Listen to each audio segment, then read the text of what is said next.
La consigne est très simple, on peut le faire des heures et des heures et des heures, et plus vous le faites, plus vous allez trouver des trucs. Et plus vous allez maîtriser le moment entre il va tomber, je le soulage ou je le soulage pas. Parfois, par esprit sadique, vous allez le soulager pour pouvoir faire durer le truc. Alors, ce va craquer. Mais cherchez pas forcément ça, cherchez après à avoir une efficacité dans le fait de trouver après comment le faire en moins de mouvements possible sans aller contre sa force. Là, on a fait la partie découverte, il faut le faire, cette partie découverte, juste jouer comment ça marche. Et après, autre exercice de consigne, on va le faire à deux cette fois-ci. Donc c'est-à-dire que là, ça se complique. Donc là, le volontaire désigné d'office, donc là tu vas pouvoir te venger en même temps. Donc, mais le problème c'est que vous avez droit à un mouvement. Qu'est-ce que je dis comme un mouvement? Ça c'est un mouvement, ça c'est un mouvement. Donc il faut qu'à chaque fois je fasse un mouvement. Donc chaque mouvement doit être économique. Donc il va me bouger avec un mouvement du bout du doigt, comme la marionnette qu'on a fait. Donc hop, et il reste comme ça. Non, non, je reste. Tu restes, tel que tu as fait. Voilà. Donc maintenant, moi je mets un mouvement. Toc. Allez de partir, un mouvement.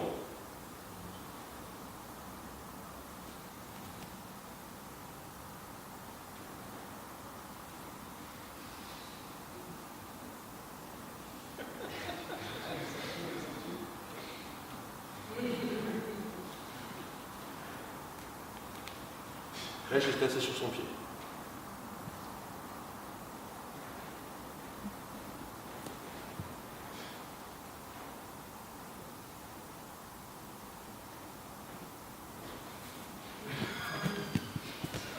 Ça, c'est ce qui vous apprendra à être économique.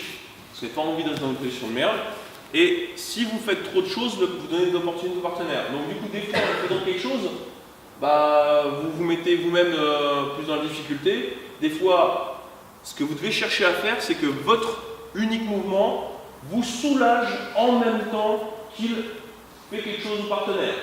D'accord? Donc quand vous faites quelque chose, dites-vous bien, là c'est un petit jeu d'échecs, ça développe l'esprit. Réfléchissez pas trop en avance, je vais faire ça, parce que vous allez rapidement voir que 3-4 coups d'avance, ça va foutre le bordel. D'accord? Donc du coup, après, il y a des très grands joueurs d'échecs qui voient toutes les possibilités. C'est la force. Mais essayez de ne pas trop réfléchir, c'est de le faire en jouant comme ça. C'est un jeu très simple. Il n'y a pas besoin de beaucoup de consignes en plus. L'idée c'est qu'il m'appuie, il reste dans la position. C'est-à-dire que ce qu'il a fait, ça peut devenir mon outil. Donc là, le problème c'est que là je pars d'ici, il faut que je bouge le moins possible. Parce que si je fais ça, c'est un mouvement. À son tour. Un mouvement. Tu aurais pu faire quelque chose. Hop. Ouais, il est parti dans une direction ou une autre direction, c'est deux mouvements. Voilà.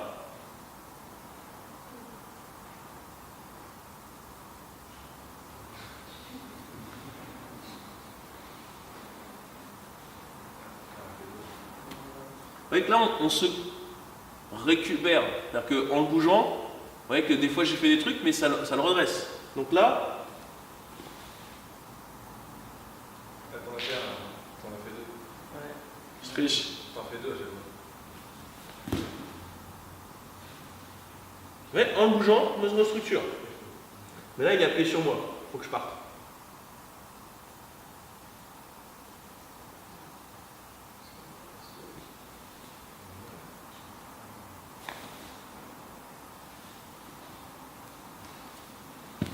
Hop.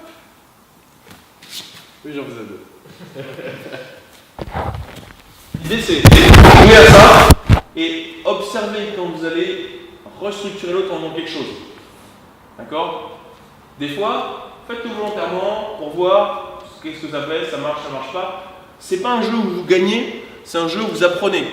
C'est-à-dire que je cherche à apprendre en bougeant l'autre, qu'est-ce que lui peut me faire, etc. Ça, c'est du 1 pour 1. Ça simule un truc qui se fait rapidement. Parce que rapidement, je ne peux pas faire un truc, changer, faire trop d'actions. C'est un truc, des fois, le gars il fait une attaque et il attend le temps que vous fassiez 10 mouvements. C'est bien pour apprendre à faire le mouvement. Maintenant, s'il attaque une, deux, il continue, c'est marrant, on ne va pas ça faire tous ces trucs, beaux trucs comme ça, qu'on arrive à faire quand le type il attend comme ça, contre des gens qui sont en train de bouger en continu, genre des boxeurs. Pourquoi? Parce qu'il est pas en train d'attendre, il est en train de continuer. Donc du coup, si vous faites un truc, il y a un mouvement, ça simule en allant très lentement, en ayant la possibilité de voir ce qui se passe, ça simule en quelque sorte la vitesse. Puisqu'avec la vitesse, vous n'avez pas le temps de vous corriger, de changer, de rajouter des choses, faire 3 mouvements, le temps que l'autre est en face 1. Ou alors vous êtes très rapide. Des gens extrêmement rapides naturellement, eux ils sont doués. Moi je suis lourd. Même maigre, je faisais 80 kg. Alors du coup, je veux dire, je suis lourd, je suis pas rapide. Il faut que je sois économique. Voilà. Économique, c'est tous les mouvements inutiles. Vous ne pouvez pas augmenter votre vitesse d'exécution au-delà d'une certaine limite. Vous pouvez travailler, mais ça va faire une courbe comme ça. Au bout d'un moment, vous allez de moins en moins avoir de gains parce que c'est plus possible. Ouais. Et puis en plus, avec l'âge, ça est encore moins possible. Donc du coup, pour gagner du temps, il faut gagner des temps au sens musical. Tic, tac, temps du métronome. Un temps, c'est une action. Moins je fais d'action, plus ça va vite. Plus je fais de gestes inutiles, moins ça va vite. Et là, souvent, quand on fait quelque chose, on fait des gestes préparatoires. C'est-à-dire que quand je veux bouger la personne, souvent vous faites 1, 2, 3, 4. Je vais faire 4 mouvements, je n'ai pas encore commencé à bouger. Vous voyez ? Donc si je veux le faire en étant économique, je cumule les deux. Là, j'ai fait 2 mouvements, bras et jambes. Mais combien de temps j'ai mis ? 1 temps. Juste avant, j'ai mis 4 temps. Cet exercice vous permet de voir, de visualiser 7 temps d'action. Les temps, on sent tic, tac, chaque fois, un mouvement. Ok ? Sujet de partenaire, c'est parti.